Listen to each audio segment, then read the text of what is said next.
नमस्कार साथियों, गौरव ज्ञान धारा में आपका स्वागत है। आज मेवाड़ और दिल्ली पढ़ने के बाद अपन पढ़ने जा रहे हैं रणथंभौर के साथ दिल्ली सल्तनत के संबंध। दिल्ली सल्तनत से प्रश्न आप यदि देखेंगे, क्योंकि स्कूल लेक्चरर का जीके देख लो, चाहे सेकंड ग्रेड का जीके देख लो आप, ये ऐसे टॉपिक है दिल्ली सल्तनत के साथ संबंध, मुगलों के साथ संबंध, यहां से प्रश्न बनते ही बनते हैं। अब बनते हैं और ये अच्छे से याद हो जाए ना तो एक कॉन्फिडेंस लेवल बहुत हाई होता है अपना, और उससे फिर बाकी भी अपने कवर करना काफी आसान हो जाता है। मैं आपको मिक्स यानी कि कुछ स्टोरी भी बताऊंगा, फैक्ट भी बताएंगे। फैक्ट पे ज्यादा अपना जोर रहता है क्योंकि एग्जाम में फैक्ट पूछे जाते हैं, स्टोरी नहीं पूछी जाती, तो इसलिए अपन उस फैक्ट पे चलते हुए सारी जानकारी आपको देने का प्रयास करूंगा। ये अपनी क्लास कौन सी है? अच्छा, 25वीं। देखो 25 क्लासों का सफर चला है अभी यहां तक, और न सिर्फ ये इन 25 क्लासों का ही सफर नहीं है, बल्कि सभी को ध्यान होना चाहिए कि सप्ताह में 3 दिन तो आरबीएससी पर आधारित क्लास दी जाती है, तो वो सफर भी है। साइंस की क्लासेस भी दी जा रही है, उसमें भी 25 क्लास तक का सफर तय हुआ है। ठीक है, इसके अलावा हिंदी की क्लासेस भी दी जा रही है। तो यानी कि एक तरीके से मिक्स, यदि आप पिछले 1-1.5 महीने में देखोगे तो आपको हम तकरीबन मतलब 80 से 100 क्लासेस दे चुके हैं। पूरी ही तरीके से समर्पित है। हमारी एक छोटी सी टीम है जो आप लोगों के लिए हमेशा तत्पर है और आगे भी रहेगी। टीम जरूर बढ़ेगी, लेकिन प्रयास यही रहने हैं। आपसे फीस या कोई ऐसी चीज डिमांड नहीं बढ़ेगी, ये बात तो आप यहां से तय मानकर चलें। चलिए आगे बढ़ते हैं। रणथंभौर। अब रणथंभौर दिमाग में आते ही कि हाँ रणथंभौर, अब जैसे अभ्यारण्य में भी पढ़ा तो सवाई माधोपुर वाला क्षेत्र है। ठीक है, अब अभ्यारण्य में अपन पढ़ चुके, अब यहाँ पे क्या है, हिस्ट्री से संबंधित है। सबसे पहले आपको यह ध्यान होना चाहिए कि रणथंभौर में शासन किसका था? रणथंभौर में शासन था चौहान वंश। ठीक है, किसका था? चौहान। एक चीज तो ये ध्यान रखनी है। ठीक है, संघर्ष किसने किया रणथंभौर के चौहानों का? तो देखो, मारवाड़ में कह दो, राजस्थान में, दिल्ली सल्तनत में सबसे ज्यादा गोड़ा दिया है नहीं, वो अलाउद्दीन खिलजी दिया है। यानी सबसे ज्यादा परेशान किया किसी ने तो अलाउद्दीन खिलजी ने किया है। तो मुख्य तौर पर आपको ये याद रखना है, अलाउद्दीन खिलजी। अच्छा, रणथंभौर का पूछे कि संस्थापक कौन था, तो रणथंभौर का संस्थापक था गोविंदराज। कौन था? गोविंद राज। ठीक है, ये गोविंदराज जो है, समझना इस चीज को, ये गोविंदराज जो है वो पृथ्वीराज तृतीय का पुत्र था। पृथ्वीराज तृतीय का पुत्र था। अब जब पृथ्वीराज तृतीय पराजित हो जाता है, ठीक है, मोहम्मद गौरी से तराइन के युद्ध में, उसके बाद में जो यहाँ पे पृथ्वीराज के भाई हरिराज का अधिकार हो जाता है, अजमेर वाली क्षेत्र की बात हो रही है। तब गोविंदराज कुतुबुद्दीन ऐबक से सहायता मांगकर यहाँ पे वापस शासन अपना लेता है। फिर बाद में रणथंभौर का शासन इनको दिया जाता है, तो ये रणथंभौर में चौहान वंश की स्थापना करता है। यहां तक बिल्कुल सिंपल है, कुछ भी ज्यादा लोड लेने की आवश्यकता नहीं है। गोविंदराज रणथंभौर का संस्थापक रहा है, चौहान शाखा का संस्थापक रहा है। ठीक है, गोविंदराज के बाद यदि बात आएगी कि गोविंदराज के बाद के शासक है, जिसमें से बिल्कुल नॉर्मल से प्रश्न पूछ सकते हैं, लेकिन अपने ध्यान नहीं रहता है, क्योंकि अपन ज्यादातर रणथंभौर के अंदर जो मुख्य शासक अपने ध्यान में रहता है या प्रश्न भी बनते हैं ना, उसका नाम है हम्मीर देव। हम्मीर देव चौहान। लेकिन हम्मीर देव चौहान से पहले आपको कुछ शासक याद रखने होते हैं, जिसको याद करवाऊंगा मैं ऐसे कि देखो, विक्ट्री का साइन हमेशा है ना, फोटो खिंचवाते हो आप, देखो ऐसे किया जाता है, यानी कि ये विक्ट्री का साइन है, विजय का साइन है। यहां पे आपको विक्ट्री के साइन में ये ध्यान रखना है कि गुरुजी ये तो डब्ल्यू हो गया, तो डब्ल्यू के नीचे तो खजाना था, याद है कौन सी पिक्चर के अंदर? तो यहां पे आपको 3 ध्यान में रखने हैं यानी कि क्या करोगे, V3 करना है। ठीक है, 3 ध्यान में रखने का मतलब क्या है, V3 करना है आपको। फिर V3 करने से क्या होगा कि यहां पे आपको ध्यान रखना है, एक V से तो आएगा वल्लन देव, वल्लन देव। एक V से आएगा, आप एक V से वल्लन देव आ गया, एक V से आएगा वाघ भट्ट। क्या आएगा? नहीं, वाघ भट्ट से एक V से वल्लन देव के बाद में आप लेना वीर नारायण, वीर नारायण, और एक वी से वाघभट। वाघभट भी सही है, लेकिन वाघभट को इसके बाद में लेना है। ठीक है, एक वी से आ जाएगा वाघभट, और फिर बाद में एक लेना है जय सिम्हा। जय सिम्हा, यहां बिंदी लगा देता हूं, आप इसको जय सिम्हा पढ़े। तो V3 यानी विक्ट्री, और विक्ट्री का मतलब क्या होता है? जय। विक्ट्री का मतलब क्या होता है? जय। बिल्कुल आसान, ठीक है। V3 करना और विक्ट्री का मतलब होता है जय। तो V3 के अंदर तो आ जाएंगे ये 3 और फिर जय सीमा, और जय सीमा के बाद में जय सीमा का पुत्र फिर हमीरदेव अपन को पढ़ना ही है। ये जय सीमा जो है इसे ही जैत्र सिंह भी कहा गया। जो न्याय की छतरी कही जाती है ना 32 खंबिया, वो इसी की है, ठीक है। अब यहाँ पे ये दो जो शासक है, ये इन दो शासकों का समकालीन था इल्तुतमिश। इल्तुतमिश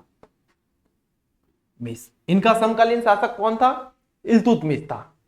इसके बाद में यहां पे जो है इसकी समकालीन शासिका रही है रजिया सुल्तान। रजिया सुल्तान, ठीक है।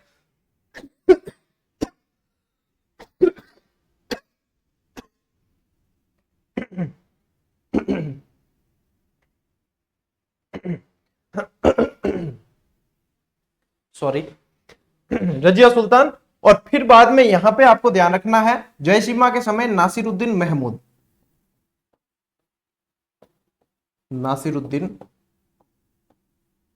महमूद। अच्छा, जो आप नोट्स बनाएंगे उसमें क्या लिखेंगे? उसमें आप लिखेंगे वल्लन देव और वीर नारायण के समकालीन शासक कौन था दिल्ली का? इल्तुतमिश। वाघभट्ट की समकालीन शासिका रही है रजिया सुल्तान, और जयसीमा के समय नासिरुद्दीन महमूद।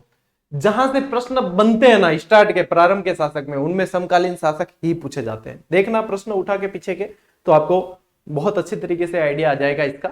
यहाँ पे ये चीज है। फिर मुख्य, मैंने कहा कि फिर आते हैं अपन मुख्य चीज पे, कि फिर पढ़ते हैं अपन हम्मीर, ठीक है। तो यहां तक क्लियर? यहां तक क्या पढ़ा? शासक किसका था, कौन समकालीन, ज्यादा परेशान किसने किया? अलाउद्दीन खिलजी ने किया। संस्थापक कौन था? गोविंदराज था, ठीक है। पृथ्वीराज तृतीय का पुत्र था, जिसने पृथ्वीराज के भाई हरिराज के विरुद्ध भाई कुतुबुद्दीन ऐबक से सहायता लेकर, ठीक है। इसके बाद में अपन ने इस V3 से प्रारंभिक शासक याद कर दिए, और ये चीज बस, ज्यादा कुछ भी नहीं था इसमें, ये सारी चीजें याद हो गई। अब हम्मीरदेव पढ़ने जा रहे हैं, तो हम्मीरदेव की जानकारी कहीं ना कहीं से मिलती है, और प्रश्न काफी बन जाते हैं यहीं से। ये सारे जो हैं हम्मीर से संबंधित ये प्रश्न बनते हैं। सबसे पहले तो मैं आपको बता दूं कि इनके राइटर कौन कौन थे, रचयिता कौन कौन थे। तो देखो, हम्मीर महाकाव्य, यहां पे याद रखना है महा। अब इस सृष्टि में महा चीजें देखी जाए, महा यानी बड़ा, तो सबसे बड़ा ही बड़ा कोई देखा जाए तो सूर्य। फिर अपन देखते हैं बड़ा चंद्रमा, तो सूर्य और चांद ये बड़े हैं। तो फिर चांद और क्या है बड़े? चंद्र और सूर्य बड़े हैं। तो चंद्र और सूर्य याद रखना है। उसको देखते हैं किससे अपन? आंखों से। तो नयन चंद्र सूर्य। महाकाव्य के अंदर हम्मीर महाकाव्य, क्योंकि कंफ्यूजन काफी होता है, हम्मीर महाकाव्य नयन चंद्र सूर्य का है। बस ये याद किया हाथों हाथ, महा से याद आ जाएगा कि सूर्य और चंद्रमा शब्द दिखेंगे, कहीं ना कहीं टांका भिड़ाना है। हम्मीर रासो सीधा ही याद करो, जोधराज। जोधराज सारंगधर का भी है, तो वो है इनकी, ठीक है ना। ये कई सारे जो है उनको वापस बाद में भी इनको अलग दो राइटर के नाम से जाना जाता है, उसमें अभी दिमाग नहीं लगाना। हम्मीर बंधन अमृत कैलाश। हम्मीर बंधन अमृत कैलाश। अच्छा, अमृत निकालने के लिए जब मंथन किया था, समुद्र मंथन, निकला क्या? विष। पिया किसने? महादेव जी ने। महादेव जी ने विष पिया, तो यहाँ पे नीलकंठ कहते हैं, इसीलिए यहाँ एक बंधन रहता है, किसका? सांप का बंधन रहता है, ठीक है। तो क्या निकाल रहे थे? अमृत निकालने के लिए किसने? कैलाश किससे संबंधित है? महादेव जी से। तो अमृत, कैलाश और हम्मीर बंधन, किसका? सांप का बंधन रहता है। थोड़ा सा आपको समझ में आ जाएगा, जब भी प्रश्न सामने आएगा आपका दिमाग लग जाएगा कि हाँ इसका उत्तर ये है, रटने की आवश्यकता नहीं है। हम्मीर हट और सूर्जन चरित्र। अच्छा, इतिहास में किसका चरित्र ऐसा था जो अपनी हट के लिए जाने जाते थे इतिहास में? यानी कि मैं आपको पूछना चाह रहा हूं, जो क्रांतिकारी रहे हैं, जो अपना जो ये क्या कहते हैं फ्रीडम मूवमेंट थी, उसमें बहुत शख्सियत, तबीयत की शख्सियत रही है, तो वो है चंद्रशेखर आजाद रहे हैं। कि उन्होंने क्या हट ले ली थी कि ये आजाद है और आजाद ही मरेगा, अंग्रेजों के हाथों में आने वाला नहीं है। तो कौन थे? चंद्रशेखर। तो यहां पे आपको क्या याद रखना है? चंद्रशेखर, जिन्होंने ऐसी हट ले ली थी।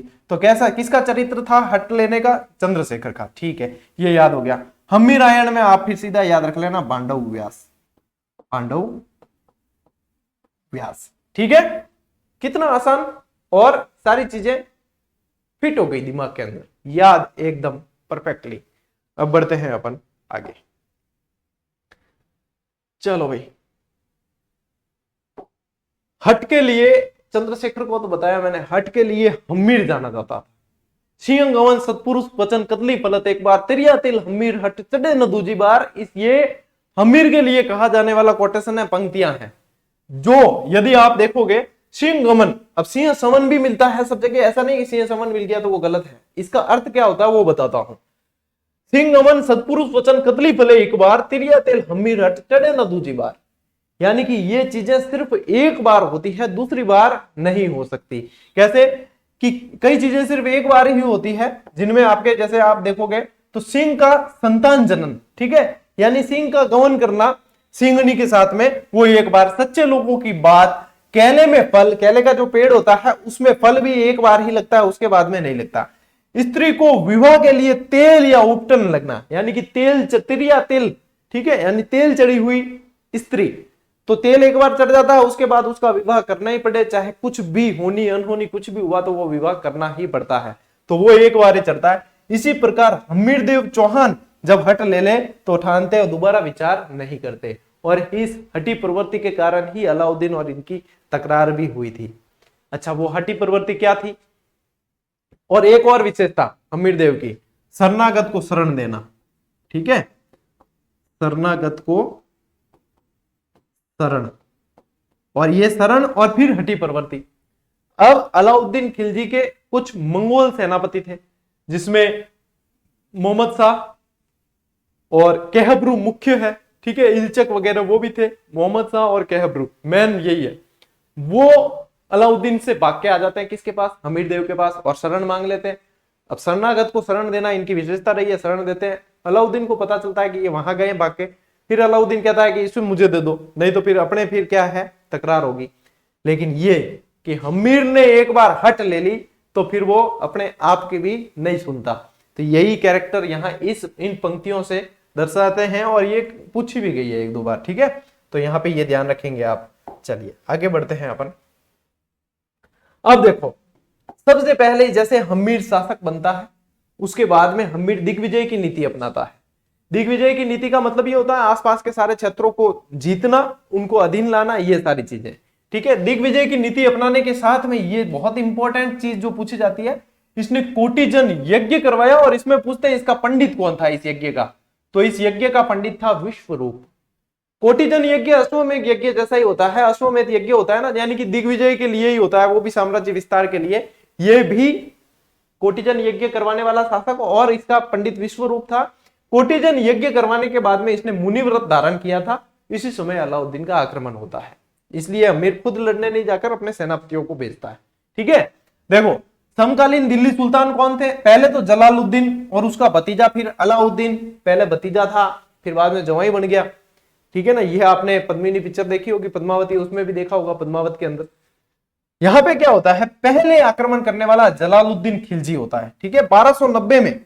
अब रणथंभौर दुर्ग की कुंजी कहा जाने वाला जाइन, इस जाइन को क्या कहा जाता है?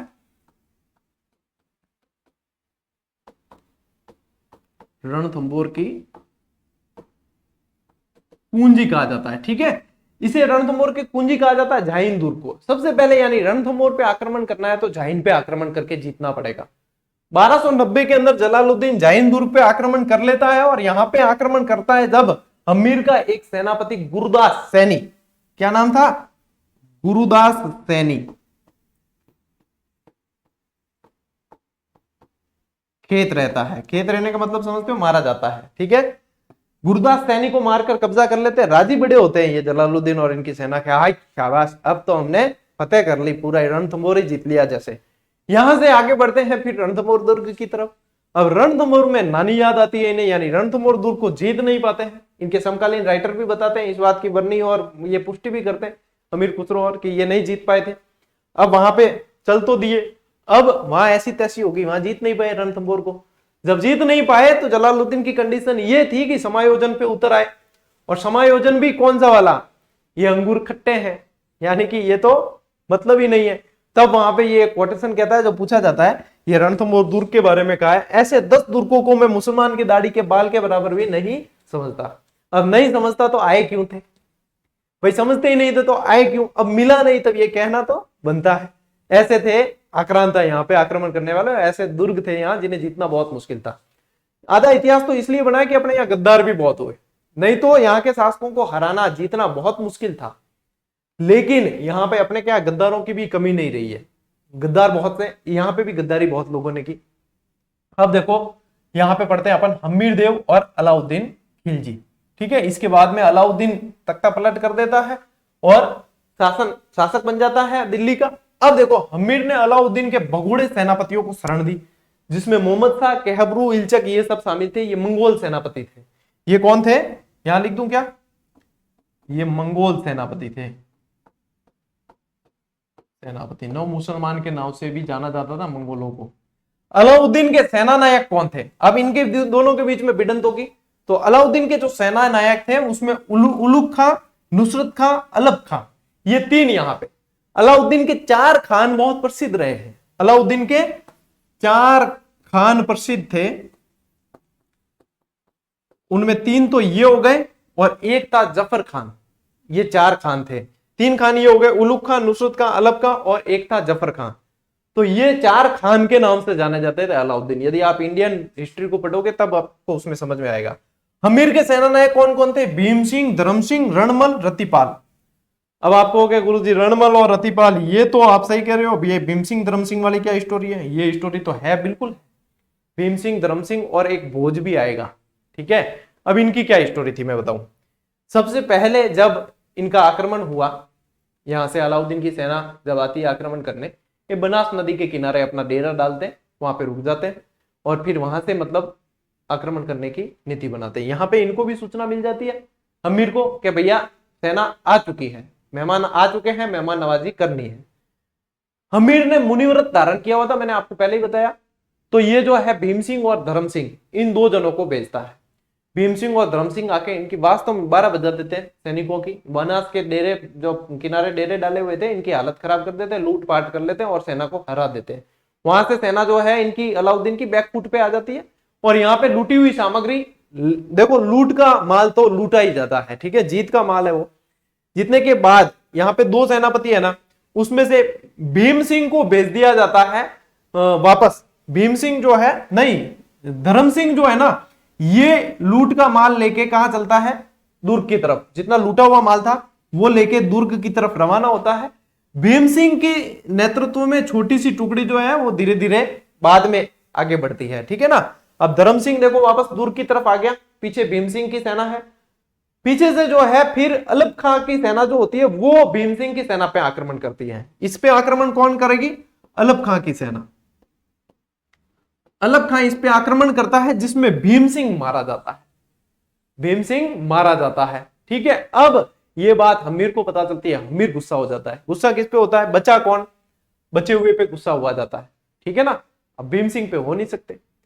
धर्म सिंह, अब देखो 2 गाड़ियों की भिड़ंत हुई, जिसमें से एक बाइक है, एक कोई कार है या कोई बड़ी गाड़ी है। गलती भले बाइक वाले की होगी तो भी गलती ऑडियंस पब्लिक जो होती है वो निकालती है, कार की या जेब की, बड़ी गाड़ी की। ये परंपरा चली आई है अपने, ठीक है, युगों युगों से चली हुई परंपरा है कि गलती बड़ी गाड़ी की निकाली जाएगी, चाहे है छोटी की। अच्छा, बाइक और साइकिल की भिड़ंत होगी तो बाइक वाले की निकाली जाएगी, ये तो परंपरा है। अब कोई छोरी एक्टिवा लेकर ठोक दे छोरे के या आदमी के अंदर, तो गलती किसकी होगी, डेफिनेटली लड़के की गलती है। चाहे वो बाई तरफ चल रहा है और लड़की जो है रॉन्ग साइड में आती है और ठोकेगी, गलती लड़के की है। ठीक है, क्योंकि परंपरा युगों युगों से चली आ रही है। मेरे एक रिलेटिव है, 50-55 साल के करीब है, सुबह सुबह मॉर्निंग वॉक पे जाते हैं।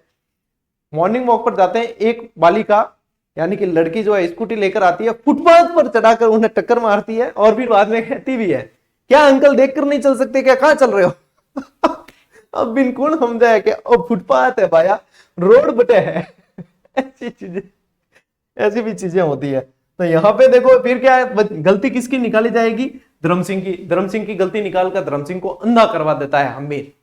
अंधा करवा के फिर भोज को, यहाँ पे एक भोज नाम का भाई इनके यहाँ पे होता है सेना नायक, उसको सौंप दिया जाता है कि भाई अब कर वर तू इकट्ठे करेगा ये सब। वो इसमें सफल नहीं होता है। धर्म सिंह वापस एक सिफारिश लगाता है कि मुझे आज्ञा दो, मैं अपने गलती का प्रायश्चित भी करूंगा और आपको बहुत सारा रेवेन्यू इकट्ठा करके दूंगा। फिर ये सर्वे सर्वा बन जाता है, बताते धर्म सिंह, और बहुत सारा रेवेन्यू, मतलब जैसे तैसे बस जनता से लूटपाट करके इकट्ठा करना है और देना है। लेकिन अंदर एक आग सुलग रही होती है, वो क्या, अंधा करवाया है इसको, बदला लेने की आग सुलग रही होती है। इस दरमियान यहाँ पे ये सारी चीजें चलती है, ठीक है। और रणमल और रतिपाल यहां तक तो भी ईमानदार थे, आगे जाके इनके भी मन में खोट आ जाती है। फिर यहाँ पे भोज को भी देखो, पहले अधिकार दिए, फिर बाद में निकाला, भोज चला गया वहां अलाउद्दीन के पास। ऐसी उठापटक यहाँ पे हुई है।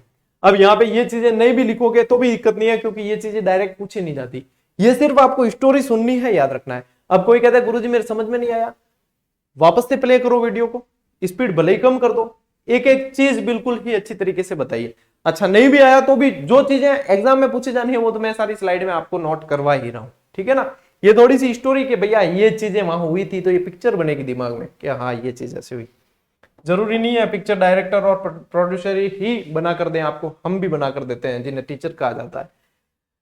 रणथंभौर अभियान में नुसरत खां मारा जाता है। अब नुसरत खां मारा भी कैसे गया कि इस युद्ध में पत्थर फेंकने वाले यंत्र बहुत काम में लिए गए। जैसे ये एक यंत्र का फोटो मैंने यहाँ पे शामिल करने की कोशिश की है, जैसे यहाँ पे है ना भैरव यंत्र, ठिकुलिया, मरकरी यंत्र, मगरत, मजनिक, ये सारे पत्थर फेंकने के यंत्र उपयोग में लिए गए।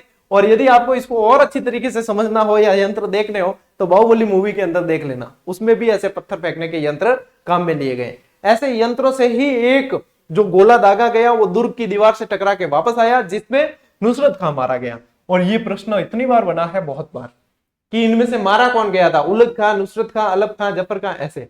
नुसरत खां मारा गया था, उलग खां जिंदा रहा था, ठीक है। ठीक, चलिए अब ये प्रयोग में लिए गए थे। अच्छा, हमीर देव के गद्दार रणमल, रतिपाल और सृजन शाह, जब ये सब इंसिडेंट होता है तो अलाउद्दीन भी सेना लेकर आ जाता है और बताते हैं कि लगभग अलाउद्दीन ने यहाँ 1 साल घेरा डालकर रखा लेकिन जीत नहीं पाया या दुर्ग के दरवाजे नहीं खुलवा पाया। तब यहाँ पे रणमल और रतिपाल को इन्होंने रिश्वत देके अपनी तरफ मिलाया और ये कहा कि हमीर के बाद रणथंभौर के शासक आप होंगे, ठीक है, ये हमारी तरफ से घोषणा। सृजन शाह को भी मिलाया। अब सृजन शाह क्या करता है बेटा, ये तो बहुत है ना दुष्ट था ये सृजन शाह। इसने क्या किया कि वैसे तो देखो, यदि देखोगे तो यहाँ पे राजपूत शासक थे, वो खोलने वाले दरवाजे है नहीं, जब तक खाना पीना अंदर है तब तक तो खोलने वाले नहीं है। इसने क्या किया कि गौ मांस और रक्त मिला दिया आटे के अंदर, हड्डियों का चूर्ण मिला दिया आटे के अंदर। अब ये पता चलने पर वो उसके ग्रहण नहीं करते हैं, तब दरवाजे खोलने मजबूरी हो गई थी और रणमल रतिपाल ने तो गद्दारी कर ही दी थी। यहां पे ये चीजें आपको ध्यान रखनी है, ये सृजन शाह का ध्यान रखना, और ये गद्दार थे इनके। अब इनका युद्ध होता है और हमीर देव यहां पराजित होता है और रणथंभौर पे अधिकार कब हो जाता है, 11 जुलाई 1301, यहां पे इसका अधिकार हो जाता है, ठीक है। रणथंभौर विजय के बाद अमीर खुसरो कहता है कि आज कुफ्र का गढ़ मुस्लिम हो गया। अब इतिहासकार इसमें भी मतलब एक राय नहीं है, कई जने कहते हैं कि ये कहा था अलाउद्दीन खिलजी ने, जिसे अमीर खुसरो ने लिखा। तो यानी ये भी पूछ सकते हैं कि अलाउद्दीन खिलजी कहता है कि आज कुफ्र का गढ़ मुस्लिम हो गया। कुफ्र किसे कहा जाता है, धर्म विरोधी। कुफ्र का मतलब क्या होता है, धर्म विरोधी।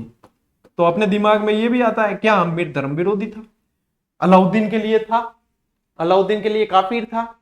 भाई वो उसकी दृष्टि से देखेगा तभी तो कहेगा ना, अपनी दृष्टि से धर्म विरोधी था ही नहीं, धर्म का रक्षक था, शरणागतों का रक्षक था, ये सारी चीजें, लेकिन उसके लिए धर्म विरोधी था। तो कि आज कुफ्र का गढ़ मुस्लिम हो गया, ये कुफ्र का गढ़ था रणथंभौर, ये मुस्लिम हो गया, यानी कि हमने इसे जीत लिया। यहाँ पे ये चीज है। हमीर की रानी जिसका नाम था रंग देवी और पुत्री देवलदे, पुत्री का नाम पद्मला भी मिलता है, ठीक है, देवलदे, ये पद्मला तालाब के अंदर कूदकर आत्महत्या कर देती है, यानी कि इसे जल जौहर कहा गया। अब एक बात क्लियर कर दूं, जौहर जो होते हैं अग्निकुंड में समाकर ही किए जाते हैं, तो रंग देवी ने बाकी रानियों के साथ में अग्निकुंड में समाहित होकर जौहर किया था। लेकिन काफी सारे इतिहासकार और 2017 के पत्रिका के एक पूरा लेख आया था, उसके अंदर रंग देवी को भी जल जौहर करते हुए बताया गया है। वैसे देवल दे जो थी वो पद्मला तालाब में कूदकर इसने आत्महत्या की थी, जौहर जो किया था वो रंग देवी ने चिता में ही समाकर किया था। तो ये चीजें आप दिमाग में क्लियर रखा करें, ठीक है। वैसे राजस्थान का एकमात्र और पहला जल जौहर इनका ही माना जाता है, रंग देवी का नाम आता है, और आयोग प्रश्न पूछ भी चुका है और मान चुका है कि जल जौहर इनने किया है। मैंने दोनों ही चीजें बता दी, जैसे भी पूछे याद रख लेना। पद्मला तालाब में कूदकर आत्महत्या कर देती है। और यहाँ पे एक चीज ध्यान रखोगे कि अमीर के पिता की छतरी, जिसे न्याय की छतरी कहा जाता है, इसे 32 खंबिया छतरी भी कहा जाता है, जो रणथंभौर में है। 32 खंबा छतरी भी कहा जाता है, जो रणथंभौर में है। ठीक है, अब यहां पे इसके बाद की स्टोरी क्या होती है, देखो। चलो, ये अंतिम स्लाइड आई, तो मैं आपको इसके बाद की स्टोरी बताता हूं। इसके बाद की स्टोरी ये है कि अब यहाँ पे ये, चलो अमीर का तो आपने सुन लिया कि ये किस्सा खत्म हुआ और ये संघर्ष था इनका, लेकिन मोहम्मद शाह और कहबरू और उनका क्या। और मोहम्मद शाह के साथ में ये भी स्टोरी है कि अलाउद्दीन की एक मराठा बेगम थी चिमना, उसे और लेकर भाग गया, उसे और लेकर आया। अच्छा, खुद अकेला भागवा तो मान लो अलाउद्दीन छोड़ भी दे, बेगम को लेके भाग गया। अब तो भाई बूंदी पसीना, भाई राजा ने कोई, राजा की कोई रानी को ही ले गया, भाई अलाउद्दीन की बेगम को ही ले गया, तो अलाउद्दीन के नाक कट गई, फिर उसे लेना जरूरी। इधर से अमीर दे नहीं रहा उसे, क्योंकि वो तो शरणागत है, तो उसे भी लेना जरूरी। अब सिमना मराठा और ये सारी इनके कब्जे में आ गई, बहुत ही घायल अवस्था के अंदर, क्योंकि इन्होंने भी संघर्ष किया। ये मंगोल सेनापति पकड़े जाते हैं। अलाउद्दीन बड़े दरबार में इनसे पूछता है कि बोल तेरे साथ क्या सुलूक किया जाए, मार दिया जाए या छोड़ दिया जाए। यानी कि यही पूछा जाता है। मैंने आपको थोड़ा सा फिल्मी अंदाज में बता दिया कि यदि मैं आपके घाव आव सारे ठीक करवा के, चिकित्सा करवा के और आपको बिल्कुल दुरुस्त कर दूं, तो आप क्या करेंगे सबसे पहले। ऐसे ही जानने के लिए अलाउद्दीन जान रहा था। बेटे ये भी उस्ताद थे। मोहम्मद शाह कहता है सबसे पहले तो मैं तुझे मारूंगा। किसको कहता है? अलाउद्दीन को ही, मुंह पे। सबसे पहले मैं तुझे मारूंगा, उसके बाद में हमीर के किसी वंशज को ढूंढ के उसको वहां का शासक बनाऊंगा और उनकी आजीवन सेवा करूंगा। अलाउद्दीन बड़ा खुश होता है। अलाउद्दीन कहता है काश कि ये भाव मेरे प्रति हुए होते तो मैं तुझे कितना मान देता, सम्मान देता। और फिर आदेश देता है कि इनको मार दिया जाए, यानी कि उनको खत्म करवा देता। फिर बाद में भाई इनको पता है ठीक करवाने से क्या मतलब, ये तो मेरे को मारेंगे, तो फिर बाद में उनको मार दिया जाता है। ये स्टोरी यहीं पे समाप्त हुई। तो ये थी आपके क्या, रणथंभौर और दिल्ली सल्तनत के साथ में संबंध। अब अगली क्लास जो आएगी आपकी, क्योंकि अगली क्लास सोमवार को आनी है आपकी इसकी, क्योंकि ये शुक्र शनि रवि को आरबीएससी की क्लासेस आएगी। अगली क्लास जो आएगी वो जालोर और दिल्ली सल्तनत के संबंध के संबंधित आएगी। देखो धीरे धीरे कोर्स पूरा होने की तरफ बढ़ रहा है, और उम्मीद कर रहा हूं कि साथ साथ याद भी हो रही होगी चीजें काफी सारी आज की इस क्लास में। अच्छा, बीच में किसी को कोई स्टोरी समझ में नहीं आया या कुछ गड़बड़ हो ना, तो क्लास रिकॉर्ड रहती है, हमेशा ही आगे पीछे करके आप अपने हिसाब से देख सकते हो। ठीक है, काफी 3-4 दिन से कुछ समस्याएं चल रही थी, तो मैं पीडीएफ नहीं दे पाया हूँ, एक साथ दे दूंगा जैसे ही फ्री होता हूँ। ठीक है, कुछ देखो चीजें चलती है तो हर चीज बताई तो नहीं जा सकती, लेकिन फिर भी जो है मैनेज करते हैं। मैं आपको बहुत जल्दी पीडीएफ दे दूंगा, टेलीग्राम पे मिलेगी पीडीएफ। आप लोग अपना प्रेम और स्नेह सहयोग ऐसे ही बना के रखें। मिलते हैं अगली क्लास में, अगले वीडियो में। तब तक के लिए राम राम, जय हिंद।